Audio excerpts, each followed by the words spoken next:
Bonjour et bienvenue à l'église baptiste de Saint-Étienne. Aujourd'hui encore une fois, on se retrouve pour célébrer Dieu et nous croyons que nous pouvons le faire au travers de Jésus-Christ, son Fils. Nous allons célébrer Dieu, nous allons célébrer Jésus-Christ, nous allons célébrer le Saint-Esprit. Ma prière pour vous, pour nous tous dans ce moment que nous allons vivre, c'est que Dieu soit glorifié au travers de Jésus-Christ. Oui, parce que nous le croyons que c'est en Jésus, que c'est par Jésus et que c'est pour la gloire de Jésus que nous nous rassemblons encore une fois aujourd'hui. Alors que vous puissiez passer un temps qui soit à la gloire de Dieu dans la louange, puis dans le message de l'annonce de l'Évangile, et on se retrouvera ensemble à la fin du culte. Que le Seigneur vous bénisse. Bonne célébration à tous. Colossiens chapitre 1, à partir du verset 13, nous dit les choses suivantes sur notre Seigneur Jésus. Il nous a arrachés au pouvoir des ténèbres et nous a fait passer dans le royaume de son Fils bien-aimé. Étant unis à lui, nous sommes délivrés car nous avons reçu le pardon des péchés. Ce Fils, il est l'image du Dieu que nul ne voit. Il est le premier-né de toute création. Car c'est en lui qu'ont été créées toutes choses dans les cieux comme sur la terre, les visibles, les invisibles, les trônes et les seigneuries, les autorités, les puissances. C'est par lui et pour lui que Dieu a tout créé. Il est lui-même bien avant toute chose et tout subsiste en lui. Il est lui-même la tête de son corps qui est l'Église. Ce Fils est le commencement, il est le premier-né de tous ceux qui sont morts, afin qu'en toute chose il ait le premier rang. Car c'est en lui que Dieu a désiré que toute plénitude ait sa demeure. Et c'est par lui qu'il a voulu réconcilier avec lui-même l'univers tout entier, ce qui est sur la terre et ce qui est au ciel, en instaurant la paix par le sang que son Fils a versé sur la croix.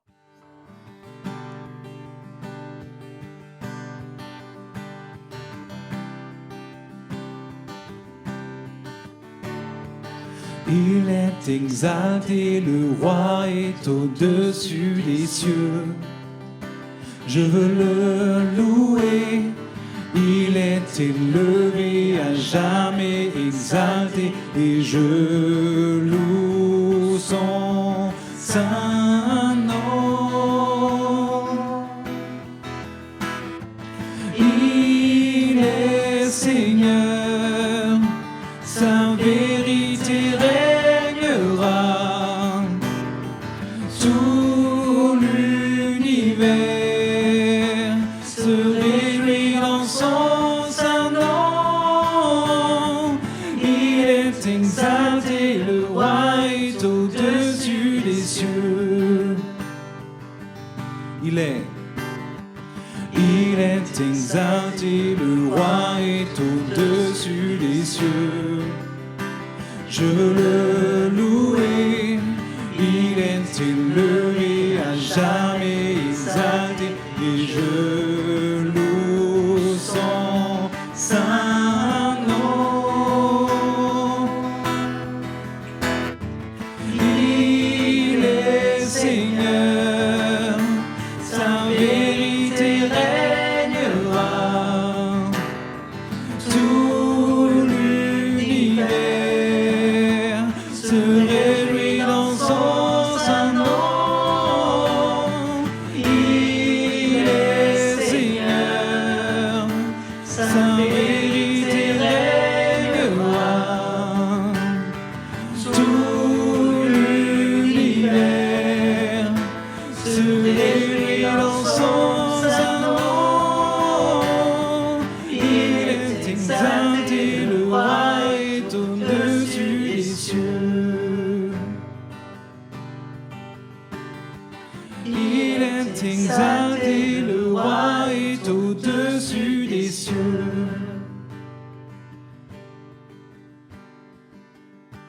Il est Seigneur.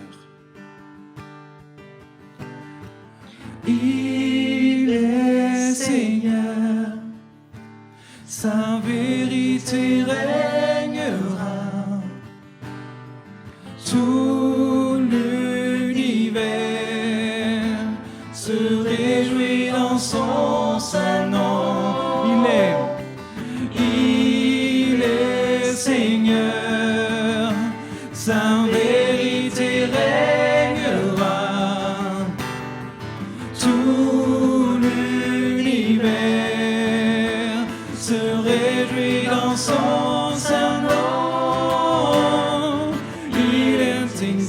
exalté, le roi est au-dessus des cieux. Il est exalté, le roi est au-dessus des cieux.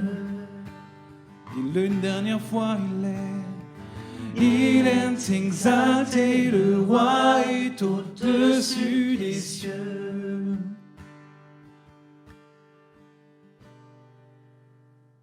Nous voulons proclamer ensemble que nous croyons en Jésus, nous croyons qu'il est le Fils de Dieu, nous croyons qu'il est mort et ressuscité, qu'il a payé pour nous et qu'aujourd'hui il siège à la droite de Dieu et que nous sommes pardonnés en lui et par lui et pour sa propre gloire. Amen. Prenons ce chant qui nous dit « Je crois en Jésus ».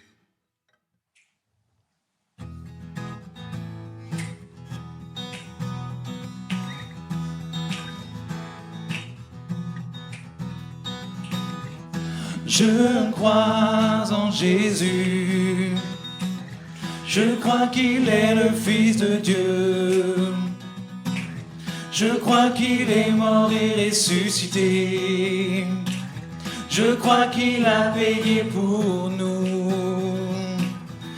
et je crois qu'il est ici, présent au milieu de nous. Tout-puissant pour nous guérir et par sa grâce nous pardonner. Je crois en toi, je crois en toi Seigneur, je crois que tu es le Fils de Dieu. Après ta mort Dieu t'a ressuscité, je crois que tu as payé pour nous. Et je crois que tu es là, présent au milieu de nous, tout puissant pour nous guérir, et par ta grâce nous pardonner. Je crois en toi, je crois en toi Seigneur, je crois que tu es le Fils de Dieu. Après ta mort, Dieu t'a ressuscité. Je crois que tu as payé pour nous. Et je crois que tu es là, présent au milieu de nous, tout puissant pour nous guérir. Et par ta grâce nous pardonner. Et par ta grâce. Et par ta grâce nous pardonner. Et par ta grâce nous pardonner. Acclamons Jésus, acclamons celui en effet par lequel nous puissons être pardonnés. Amen. Le psaume 34 nous appelle à la louange, et voici ce qu'il nous dit. Je bénirai l'Éternel en tout temps, et à jamais mes lèvres le loueront. Mon sujet de fierté, c'est l'Éternel. Que les humbles l'entendent et qu'ils se réjouissent. Venez proclamer avec moi que l'Éternel est grand, exaltons-le ensemble. Moi, je me suis tourné vers l'Éternel, et il m'a répondu. Oui, il m'a délivré de toutes mes frayeurs. Qui regarde vers lui est rayonnant de joie, et son visage n'aura pas à rougir de honte. Un malheureux a appelé, et l'Éternel a entendu, car il l'a délivré de toutes ses détresses.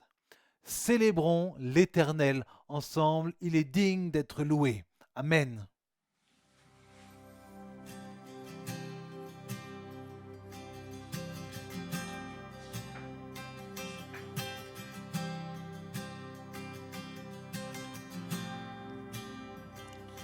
Quand je contemple ta sainteté, et quand je contemple ta beauté, et quand toutes les choses pâlissent à ta lumière,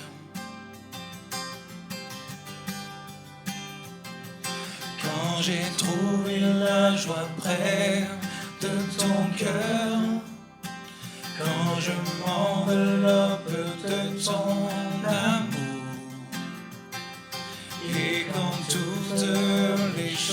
choses pâlissent à ta lumière. Oh, oh, je t'adore. Oui, je t'adore. Si je vis, Seigneur, c'est pour t'adorer.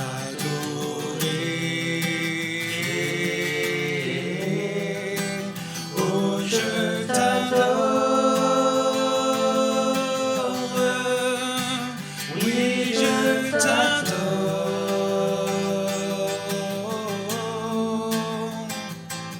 Si je vis, Seigneur, c'est pour t'adorer.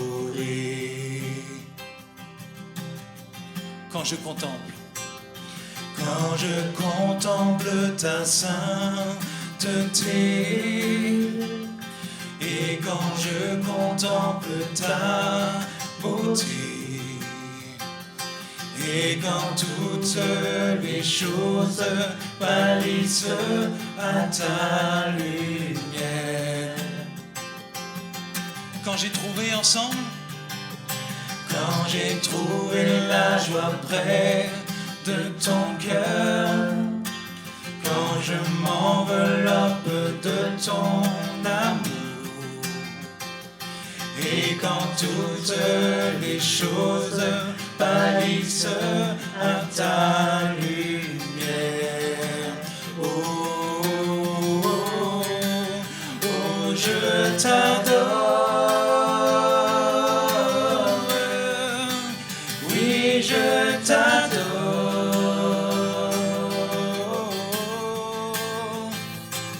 Si je vis, Seigneur, c'est pour t'adorer.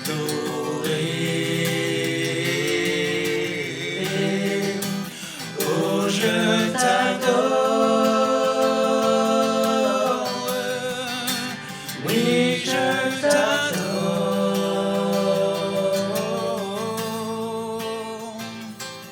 Si je vis, Seigneur, c'est pour t'adorer.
premier mot, tu me connaissais déjà.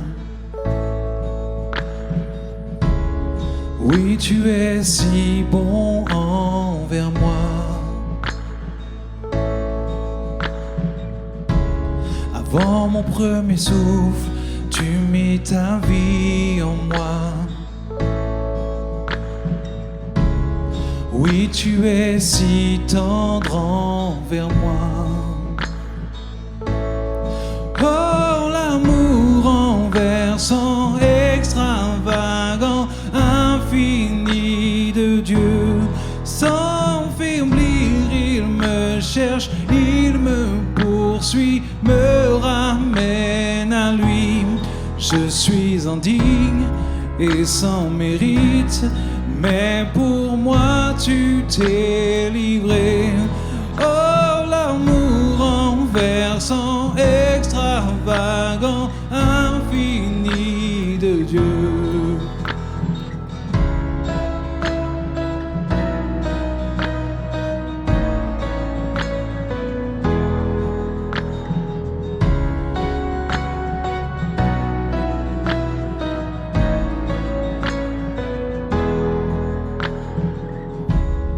Te rejeter, sans relâche tu m'aimais. Oui, tu es si bon envers moi. Je me sentais vain, tu m'as offert la croix. Oh, oui, tu es si tendre envers moi. Renversant, extravagant, infini de Dieu. Sans faiblir, il me cherche, il me poursuit, me ramène à lui. Je suis indigne et sans mérite, mais pour moi tu t'es livré. Oh, l'amour renversant, extravagant, infini de Dieu.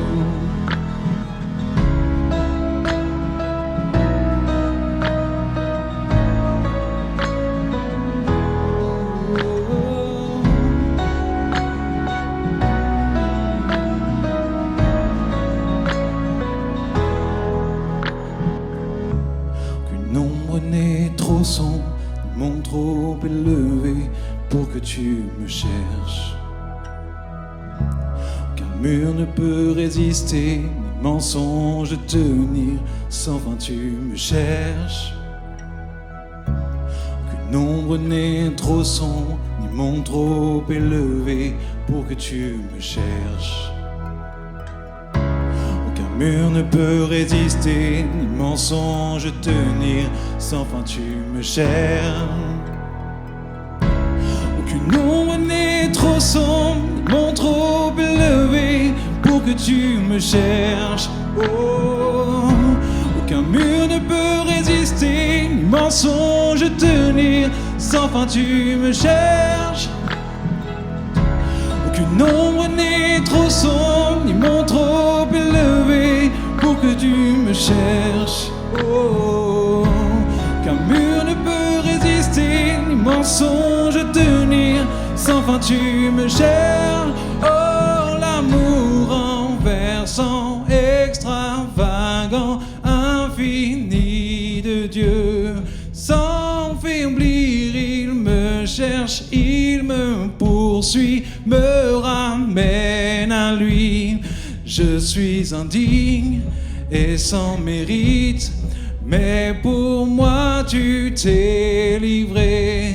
Oh, l'amour renversant, extravagant, infini de Dieu. Oh, l'amour renversant, extravagant, infini de Dieu. Sans faiblir, il me cherche, il me poursuit, me ramène à lui. Je suis indigne et sans mérite, mais pour moi tu t'es livré. Oh, l'amour renversant, extravagant, infini de Dieu.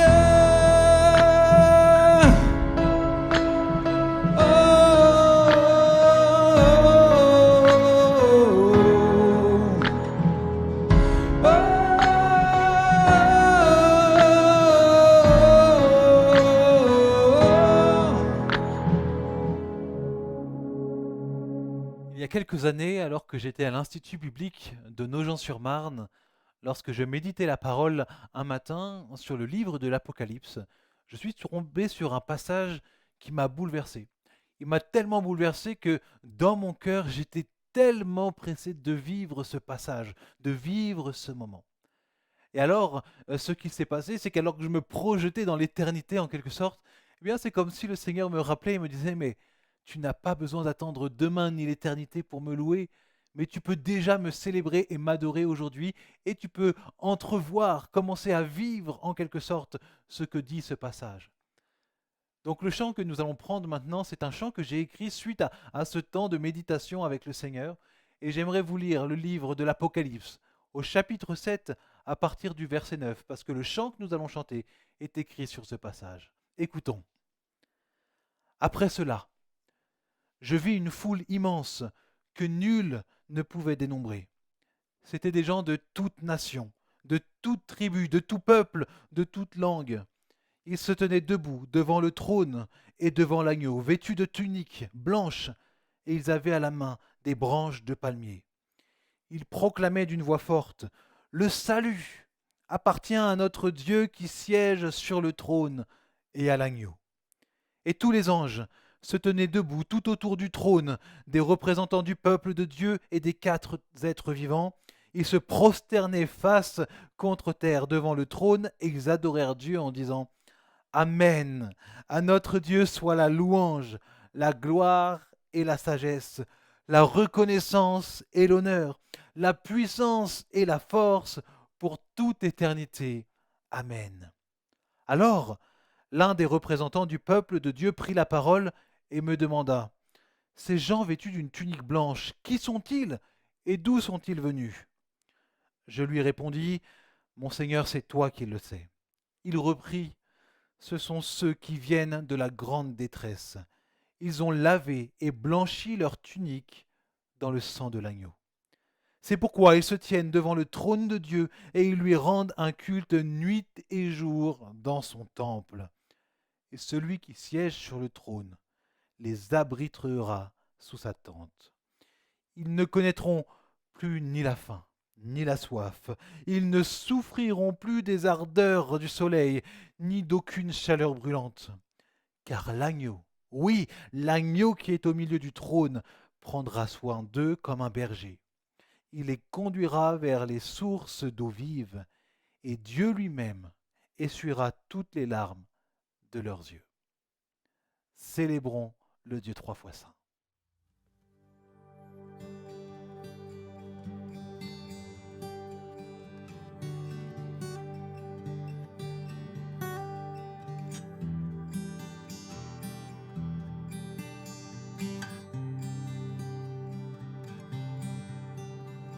Ton église triomphante, composée des nations, ensemble avec les anges, loue ton nom dans le sang de l'agneau, purifié par l'Esprit, nous te rendons un culte, jour et nuit. À Dieu soit la louange, la gloire et la sagesse, la reconnaissance et l'honneur. Oh, oh oui, à Dieu soit la puissance, la force et la justice pour l'éternité. Amen. Jésus, tu es l'agneau pour nos vies sacrifiées. Nous sommes justifiés à la croix. Tu es le bon berger qui protège et pourvoit. Nous sommes rassurés avec toi. À Dieu soit la louange, la gloire et la sagesse, la reconnaissance et l'honneur. Oh, oh, oui, à Dieu soit la puissance, la force et la justice pour l'éternité. Amen. À Dieu soit la louange, la gloire et la sagesse, la reconnaissance et l'honneur. Oh, oh, oui, à Dieu soit la puissance, la force et la justice pour l'éternité. Amen. Oh Dieu trois fois saint, fais ta volonté. Nous voulons voir ton règne dans nos vies, oh Dieu trois fois saint, manifeste-toi. Nous voulons voir ton règne dans nos vies. À Dieu soit la louange, la gloire et la sagesse, la reconnaissance et l'honneur. Oh, oh, oui, à Dieu soit la puissance, la force et la justice pour l'éternité. Amen. Oh Dieu trois fois saint, manifeste-toi. Nous voulons voir ton règne dans nos vies, oh Dieu trois fois saint, oh Dieu trois fois saint, fais ta volonté, fais ta volonté. Nous voulons voir ton règne dans nos vies, oh. Oui Seigneur Jésus, c'est ce que l'on veut te dire aujourd'hui. Nous voulons que tu te manifestes dans nos vies pour que tu fasses ta volonté, Seigneur. Et que nos vies soient transformées, bouleversées par ta présence et par ton esprit que tu as placé en nous. Seigneur, nous te prions pour que nos vies s'alignent sur ta vie, que nos vies ressemblent à ta vie, que nos actes ressemblent à tes actes, que nos pensées ressemblent à tes pensées, que nos sentiments ressemblent à tes sentiments. Et que toute la gloire te revienne au travers de nos bouches, mais aussi de nos vies. Amen.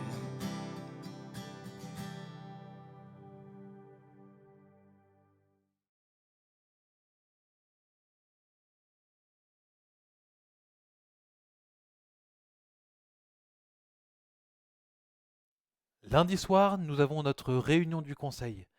Merci de prier pour nous, nous avons besoin de la sagesse de Dieu pour savoir comment nous comporter, comment accompagner l'Église dans ce temps de confinement particulier. Voilà, merci de prier pour nous, nous nous réunissons lundi soir. Mardi soir, à 20h, nous continuons notre série d'études bibliques sur l'Épître aux Galates. Nous allons commencer le chapitre 2. Si vous n'êtes jamais venu, n'hésitez pas à vous joindre à nous. Nous allons passer un bon moment dans l'étude de la parole de Dieu. À mardi soir, 20h jusqu'à 21h30.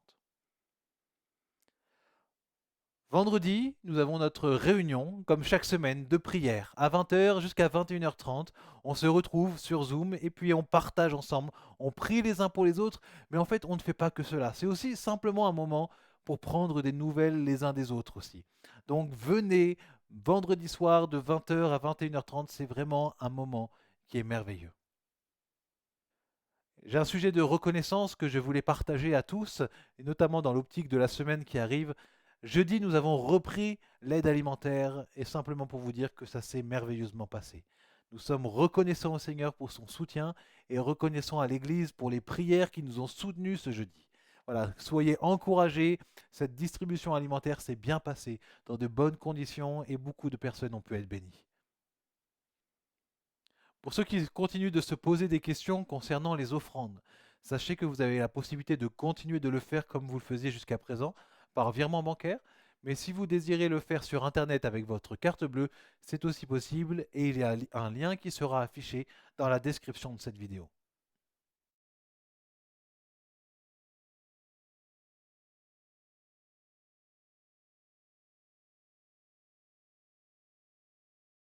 Bonjour, chers frères et sœurs de l'église d'Épitalon. Alors nous voilà encore en ce dimanche et réjouis de pouvoir partager ensemble la parole là où nous sommes. Euh, euh, je suis dans ma pièce chez moi et voilà, depuis un mois, comme chacun d'entre vous, eh bien, on est là dans la maison et on bénéficie, nous, au moins d'un petit balcon sur lequel on peut prendre l'air et poser une chaise. J'ai même mis un petit parasol et je prends l'air. Alors, on a le temps de méditer la parole quand même. Et ce matin, je vais prendre le texte qui m'est dévolu puisque chaque prédicateur donc a un passage dans cet épître aux Corinthiens que nous lisons. Alors aujourd'hui, je lis dans 1 Corinthiens, le premier chapitre, le chapitre 1, versets 10 à 17. Il faut cependant, frères, que je vous adresse une recommandation instante, et c'est au nom de notre Seigneur Jésus que je le fais. Vivez tous ensemble en pleine harmonie. Ne laissez pas de division s'introduire entre vous. Soyez parfaitement unis en ayant une même conviction, une même façon de penser. En effet, mes frères, j'ai été informé par les gens de la maison de Chloé que la discorde règne parmi vous. Voici ce que je veux dire. Chacun de vous tient ce type de langage. Moi, je suis de Paul, ou moi pour Apollos, ou bien moi pour Pierre, ou encore et moi pour le Christ. Voyons, le Christ serait-il divisé? Paul aurait-il été crucifié pour vous? Ou bien est-ce au nom de Paul que vous avez été baptisés? Je remercie Dieu de n'avoir baptisé aucun de vous sauf Crispus et Gaius. Personne en tout cas ne peut prétendre avoir été baptisé en mon nom. Ah si, j'ai baptisé encore les gens de la maison de Stéphanas. À part cela, je crois n'avoir baptisé personne. Car ce n'est pas pour baptiser que le Christ m'a envoyé. C'est pour proclamer la bonne nouvelle, et cela sans recourir aux arguments de la sagesse humaine, afin de ne pas vider de son sens la mort de Christ sur la croix. On se souvient qu'au début de l'épître, Paul a dressé un inventaire assez élogieux des dons accordés à l'église de Corinthe par le Seigneur. Ils sont comblés en lui dans tous les domaines. Parole, connaissance, c'est le verset 5. Vérité fermement établie chez vous, verset 6. Il ne vous manque aucun don dans l'attente du Seigneur Jésus-Christ, verset 7. Lui-même vous rendra irréprochable, Dieu est fidèle, verset 9. Mais, immédiatement après, Paul pointe un travers un peu inquiétant qui lui a été rapporté par une certaine Chloé, de passage dans l'Église, un problème suffisamment visible et tenace pour que l'apôtre entre dans le vif du sujet. Cela pourrait se résumer par esprit de parti, de clan, de rivalité, de coterie, et nous fait penser à presque des enfantillages, un peu des tiraillements entre factions rivales dans une cour d'école. Paul va d'ailleurs y revenir au cours de l'épître en précisant ses remontrances un peu plus loin. Alors on est un peu étonné parce que de façon un peu idéaliste, on imagine parfois que l'Église primitive, si près de son origine, était revêtue de toutes les qualités de dynamisme, de pureté, de conduite, d'exactitude, de doctrine, de comportement animé d'un zèle sans compromission. Et là, Paul est bien obligé de hausser le ton et d'intervenir avec fermeté, celle d'un conducteur responsable et de plus fondateur, lui, de cette Église. Donc non, déjà, l'Église primitive n'est pas ce berceau de perfection, ce modèle idéal auquel on pourrait rêver avec un peu de nostalgie après 2000 ans de christianisme. Non. De façon étrange même, ou peut-être faudrait-il oser dire rassurante pour nous, cette église de Corinthe, malgré son éloignement dans le temps passé, nous ressemble un peu. Je pense que vous êtes d'accord avec moi. En tout cas, nous la voyons constituée d'hommes et de femmes qui ne nous sont pas étrangers, et en cela, nous ressentons confusément que ce que Paul aura à leur dire va nous concerner, nous aussi. Leur dissension, au fond, n'est qu'un modèle de ce qui pourrait, de façon subtile ou au contraire soudaine, fondre sur nous si nous nous croyons plus évolués et hors d'atteinte d'un esprit de division. On l'aura compris, il pourrait y avoir quelque chose d'un peu décourageant en voyant les problèmes sérieux qui affectent une église naissante comme celle de Corinthe. Soit fragile consolation, on reconnaît bien là les travers naturels, comme je le disais, à l'homme de tout temps, jusqu'en notre 21e siècle, mais ce n'est aucunement une excuse. Et Paul leur dit pourtant, à eux comme à nous, avec une formule qu'on pourrait dire qui vient d'un principal de collège, peut mieux faire. Alors, si l'apôtre Paul estime ne pas perdre son temps en écrivant une longue missive aux Corinthiens, et si surtout celle-ci a traversé les siècles et a été prise au sérieux ensuite par les générations qui ont suivi, alors acceptons nous aussi, à notre tour, de nous laisser enseigner par ce cas précis. D'autant plus que nous avons, nous, 2000 ans d'histoire de l'Église.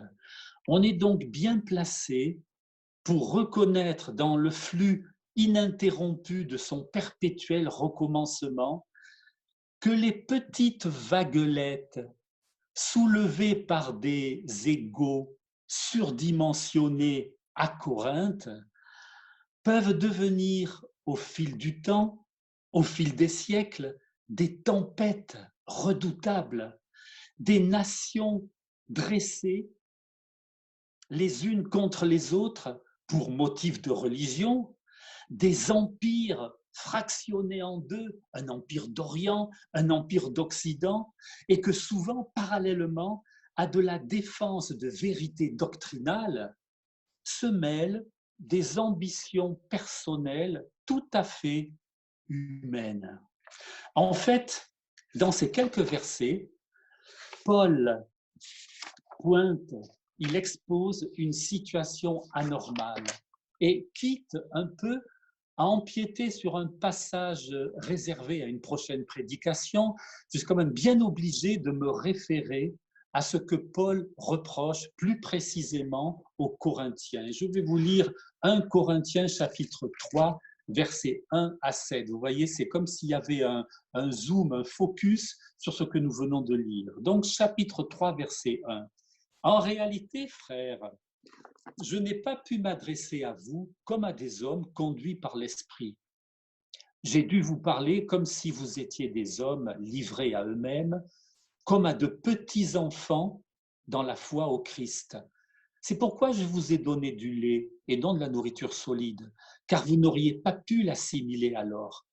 Et même aujourd'hui, vous êtes encore incapables de la supporter, parce que vous êtes comme des hommes livrés à eux-mêmes. Et lorsque vous vous jalousez les uns les autres et que vous vous disputez, n'êtes-vous pas semblables à des hommes livrés à eux-mêmes? Ne vous comportez-vous pas d'une manière toute humaine lorsque vous dites « moi je suis pour Paul » ou « moi pour Apollos », n'agissez-vous pas comme les autres hommes? Après tout, que sont donc Apollos et Paul? Des serviteurs, grâce auxquels vous avez été amenés à la foi, chacun d'eux accomplissant la tâche particulière que Dieu lui a confiée. Moi j'ai planté, dit Paul, Apollos a arrosé, mais c'est Dieu qui a fait croître. Peu importe en fait qui plante et qui arrose. Ce qui compte, c'est Dieu qui fait croître. Celui qui plante et celui qui arrose sont égaux, et chacun recevra son propre salaire en fonction du travail accompli. Car nous travaillons ensemble au service de Dieu. Et vous, vous êtes le champ qui cultive, ou encore, vous êtes l'édifice qu'il construit. Là, on a tout à fait le commentaire, l'explication et on pourrait dire le moyen de sortir du problème qu'avaient rencontré les Corinthiens. Pour faire court, il semble que le problème de cette Église soit en partie lié à une forte influence culturelle païenne assez intense à Corinthe. C'est une ville cosmopolite dont Paul avait estimé, dit un commentateur, la valeur stratégique pour l'Évangile. Avec le grand nombre d'allées et venues qui s'y produisaient, ce qui serait prêché là, dans cette ville, serait rapidement répandu au loin, dans toutes les directions et parmi les populations de tout genre et de toutes conditions. Ainsi, 25 ans après la crucifixion, l'Évangile était proclamé dans la première et dans la pire des cités grecques, avec une population estimée à un demi-million de Grecs, de colons romains et de Juifs. Ajoutez à cela la réputation notoire de liberté sexuelle avait donné naissance à l'expression « vivre à la corinthienne ». Probablement dans cette église, y avait-il difficulté de rompre avec des habitudes immorales, on le verra ensuite dans la suite de l'épître, de scrupules, dérives spiritualistes, tendances syncrétistes, c'est-à-dire d'essayer de ramener toute religion confondue, attitudes ascétiques, problèmes de pouvoir. Toutes ces réalités suggèrent une crise d'identité. À noter également l'absence d'une formation imprégnée de l'Ancien Testament, c'est-à-dire l'absence d'une référence séculaire à une loi transcendante qui enseignait comment vivre en présence du Dieu trois fois saint. Cela, les Corinthiens ne l'avaient jamais entendu, puisqu'ils étaient en dehors du giron juif israélite. C'est pourquoi, discernant tout cet arrière-fond culturel plutôt instable, les destinataires de la lettre, l'apôtre n'écrit pas de façon, chez les destinataires de la lettre, pardon, l'apôtre n'écrit pas de façon sévère ni cassante.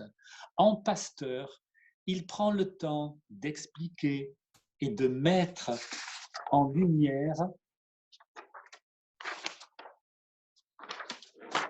dans de longues parenthèses les principes fondamentaux qui doivent orienter leur pensée et diriger leur action.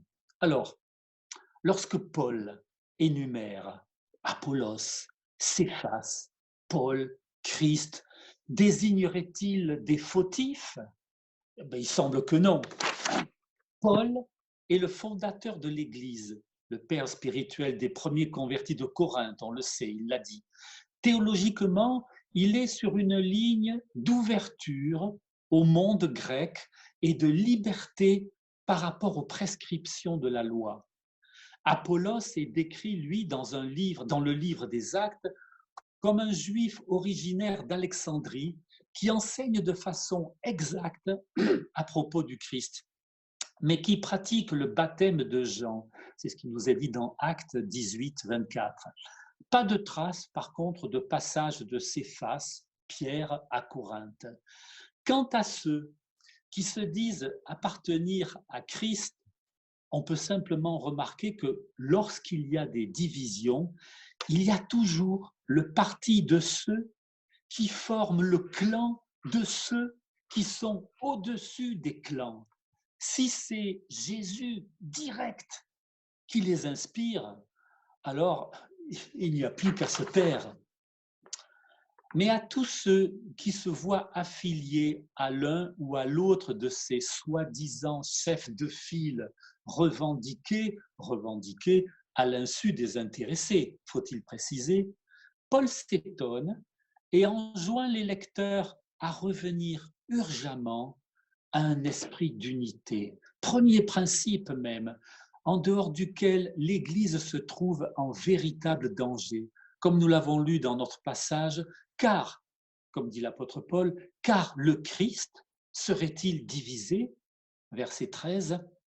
Ainsi que Paul le dit aux Colossiens, Christ, il est la tête du corps de l'Église. Il est le commencement, le premier-né de toute la création, afin d'être en tout le premier. Colossiens, chapitre 1, verset 18. Donc, comme on l'a dit, ce sont un peu des petits-enfants. Vous vous conduisez comme des petits-enfants. Il semble que Paul soit contraint à reformuler les mêmes exhortations élémentaires, celles qui ont traversé les siècles et que des milliards de chrétiens ont lues, si on en croit plusieurs de ses épîtres. Voilà ce qui est dit dans Romains chapitre 12, verset 3. En vertu de la grâce que Dieu m'a faite, voici ce que je dis à chacun d'entre vous. Ne soyez pas prétentieux. Ce sont des injonctions tout à fait naturelles, normales. Ne soyez pas prétentieux, n'allez pas au-delà de ce à quoi vous devez prétendre. Tendez au contraire à une sage appréciation de vous-même, chacun selon la part que Dieu lui a donnée dans son œuvre régie par la foi. Et un peu plus loin, verset 16, ayez les uns pour les autres, une égale considération, sans viser à ce qui est trop haut. Laissez-vous au contraire attirer par ce qui est humble. Ne vous prenez pas pour des sages. Ça, c'est dans Romains chapitre 12. Dans l'Épître aux Galates, chapitre 5, versets 14, 15. Car la loi se trouve accomplie tout entière par l'obéissance à cette seule parole, aime ton prochain comme toi-même. Mais si vous vous blessez les uns les autres et si vous vous entre-déchirez, ce qui semble qu'il se passait un petit peu à Corinthe, prenez garde, vous vous détruisez mutuellement. Verset 22, mais le fruit de l'esprit, c'est l'amour, la joie, la paix, la patience, l'amabilité, la bonté, la fidélité, la douceur, la maîtrise de soi. La loi ne contredit pas de telles choses. Et un peu plus loin, verset 25, puisque l'esprit est la source de notre vie, laissons-le aussi diriger notre conduite. Ne soyons pas vaniteux et évitons de nous provoquer les uns les autres et de nous jalouser mutuellement. Épître aux Éphésiens, vous voyez que dans toutes les épîtres, on a ces injonctions, celles qui en fait devraient être la clé de cette solution du problème à Corinthe. Donc Éphésiens chapitre 4, verset 17, voici donc ce que je vous dis. Ce que je vous déclare au nom du Seigneur, vous ne devez plus vivre comme les païens qui suivent leurs pensées vides de sens. Et je vais directement à 31, verset 31, amertume, irritation, colère, éclat de voix, insultes, faites disparaître tout cela du milieu de vous, ainsi que toute forme de méchanceté. Soyez bons et compréhensifs les uns envers les autres. Pardonnez-vous réciproquement comme Dieu vous a pardonné en Christ. Et je relis ça. Soyez bons et compréhensifs les uns envers les autres. Pardonnez-vous réciproquement comme Dieu vous a pardonné en Christ. Je termine encore avec Philippiens 2, 2 à 5. Tendez à vivre en accord les uns avec les autres. Et pour cela, ayez le même amour, une même pensée, et tendez au même but. Ne faites donc rien par esprit de rivalité ou par un vain désir de vous mettre en avant. Au contraire, par humilité, considérez les autres comme plus importants que vous-même et que chacun regarde non ses propres qualités, mais celles des autres. Tendez à vivre ainsi entre vous, car c'est ce qui convient quand on est unis à Jésus-Christ. Vous voyez, je viens de citer 4 épîtres toutes différentes. Là, nous sommes sur 1 Corinthiens. J'ai lu Romains 12, chapitre 12, l'épître aux Galates, l'épître aux Éphésiens, l'épître aux Philippiens, ce qui signifie que dans cette église naissante, les problèmes étaient les mêmes. Question de maturité, de croissance, ce qui est bien normal. Et Paul ne se lassait pas de répéter ces mêmes choses, ces paroles qui sont des paroles clés, des paroles révolutionnaires, parce qu'elles vont tellement à l'encontre de la nature propre de l'homme, que mettre en pratique cela demande toute une vie, toute une vie. Maintenant, qui dit esprit de chapelle, querelle de clocher, petite coterie, sous-entend, excusez-moi, un rapport quelque peu fusionnel avec les membres du clan. Des relations qui privilégient l'émotionnel, des affinités exacerbées, voire des abus de pouvoir de la part de certains dirigeants et qui deviennent, au sens moderne du terme, des gourous. Un bon exemple, hélas, serait celui de Diotrephe, qui est révélé dans la 3e épître de Jean. Je vous le lis, 3 Jean, versets 9 à 10. Il n'y a pas de chapitre, donc il n'y a qu'un seul chapitre là. Donc 3 Jean 9. J'ai écrit, dit-il, quelques mots à l'Église, mais Diotrephe, qui aime bien tout régenter, ne tient aucun compte de nous. Aussi, quand je viendrai, je rendrai les autres attentifs à sa manière d'agir. Il tient de méchants propos contre nous et, non content de cela, il refuse de recevoir les frères de passage. En plus, ceux qui seraient désireux de les accueillir, il les en empêche et les chasse de l'Église. On constate qu'il n'a pas fallu attendre longtemps du vivant même des apôtres pour que certaines congrégations soient sous l'emprise de personnalités qu'on qualifierait certainement aujourd'hui de pervers narcissiques. La question est donc de savoir s'il est possible d'échapper à la tutelle de manipulateurs avérés ou bien de glisser paresseusement dans l'ombre de personnalités envahissantes. Plus grave, est-il possible de contrecarrer l'éclatement d'une assemblée, d'une église? L'histoire montre que lorsqu'un tel processus est entamé, il est difficile, pas impossible, mais difficile d'y remédier. D'autant plus qu'en de tels moments, le diviseur accentue les bonnes raisons de se lancer dans des éclats de voix ou prises de position regrettables. Il y a rarement des solutions miracles à de telles situations, car ce qu'elles révèlent, c'est souvent, hélas, un manque de maturité principalement. Et si on ne guérit pas instantanément de cela, il faut bien compter sur le facteur temps impliquant croissance pour discipliner nos comportements, mon comportement, sous l'inspiration patiente de l'esprit. Pas de solution miracle donc, mais un antidote efficace, vérifié, toujours à notre portée contre les dérives que l'on vient de voir.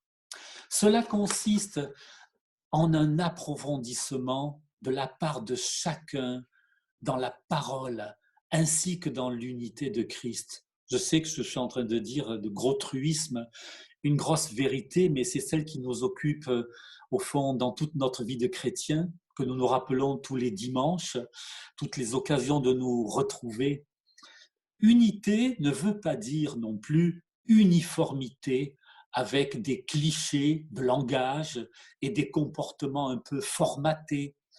Mais pour y arriver, approfondissement de chacun personnellement, résolument, sérieusement, dans un rapport intime, bien en amont, dans le secret de sa pièce la plus reculée, en un moment choisi, comme dit le Seigneur, bref, d'un face-à-face intime avec notre Père.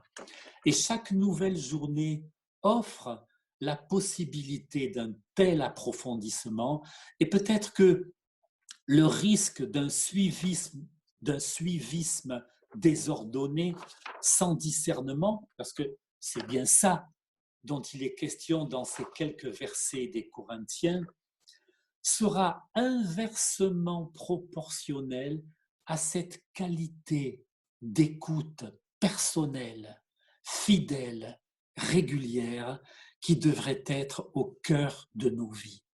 Encore une fois, et je terminerai avec ça, il n'y a pas de meilleur appel à une communion fraternelle, paisible et attentionnée que ce que Paul nous dit dans les Philippiens. Je vais vous lire Philippiens 2, 5 à 11. Tendez à vivre ainsi entre vous, car c'est ce qui convient quand on est uni à Jésus-Christ, lui qui dès l'origine, et on imagine la formidable description qui est faite par l'apôtre Paul de cette descente de ce qu'on appelle en théologie la kénose. Dieu s'est vidé en quelque sorte pour venir ici. Lui qui dès l'origine était de condition divine, ne chercha pas à profiter de l'égalité avec Dieu, mais il s'est dépouillé lui-même. Il a pris la condition du serviteur. Il se rendit semblable aux hommes et en tout point, en tout lieu, en lui tout montrait qu'il était bien un homme.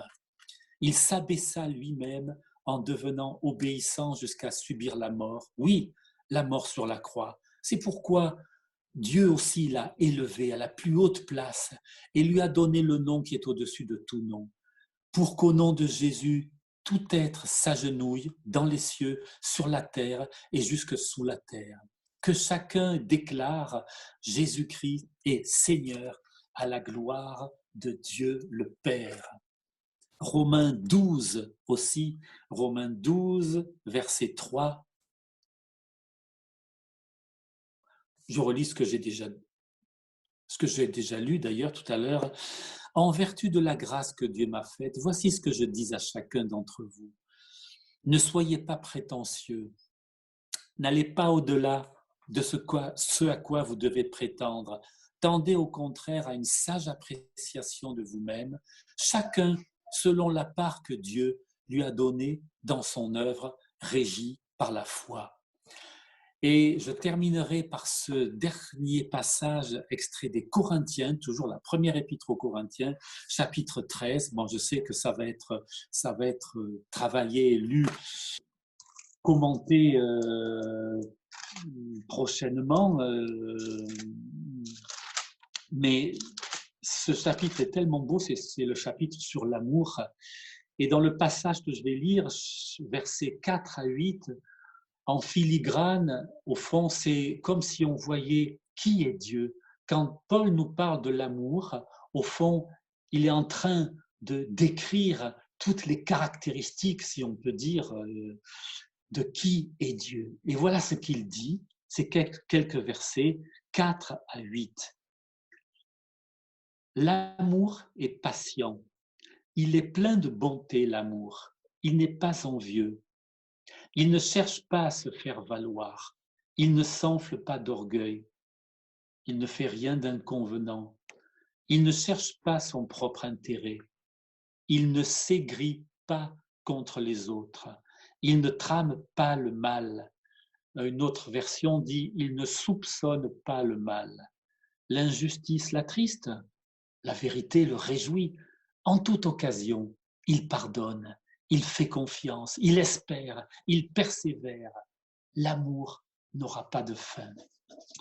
Voilà, je vous recommande sur ce dernier passage de le relire et de vous arrêter sur chaque terme. L'amour est patient, il est plein de bonté, il n'est pas envieux, etc., ce que je viens de lire, et vraiment de nous imprégner de ce que cela signifie. C'est vite lu, c'est 3 versets, mais c'est tout ce dont nous avons besoin et tout ce qui nous pousse à louer vraiment le Seigneur de tout notre cœur. Alors que ce soit notre attitude en ce dimanche, toute cette semaine où nous avons encore ce confinement, et bien que je bénis chacun là où il est et vous recommande à sa grâce. Et je vous souhaite vraiment un approfondissement tel que nous voulons essayer de le survoler dans cette épître aux Corinthiens. Que Dieu vous bénisse.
Nous allons continuer en proclamant que connaître Jésus pour nous-mêmes, ça ne nous suffit pas maintenant. Ce que nous voulons, c'est que le monde entier entende parler de Jésus. Amen. Nous voulons voir Jésus élevé comme une bannière sur ce pays.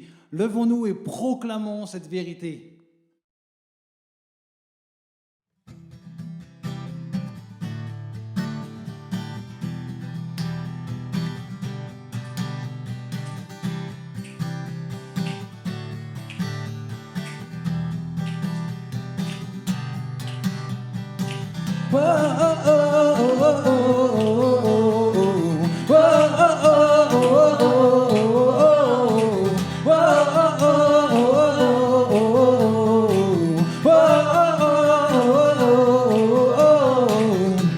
Nous voulons voir Jésus élevé comme un étendard sur ce pays, pour montrer à tous la vérité et le chemin vers le ciel.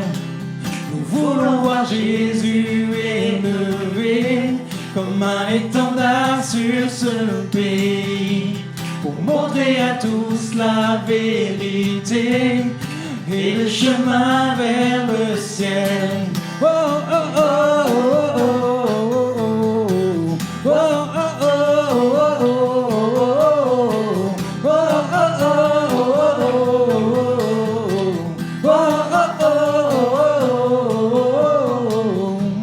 Nous voulons voir Jésus élevé comme un étendard sur ce pays, pour montrer à tous la vérité et le chemin vers le ciel. Nous voulons voir, nous voulons voir, nous voulons voir Jésus élevé. Nous voulons voir, nous voulons voir, nous voulons voir Jésus élevé. Pas à pas allons de l'avant, peu à peu gagnons du terrain. La prière est notre puissance, les murailles s'écroulent à terre, à terre, à terre, à terre. Oh, oh, oh, oh, oh, oh, oh, oh, oh, oh, oh,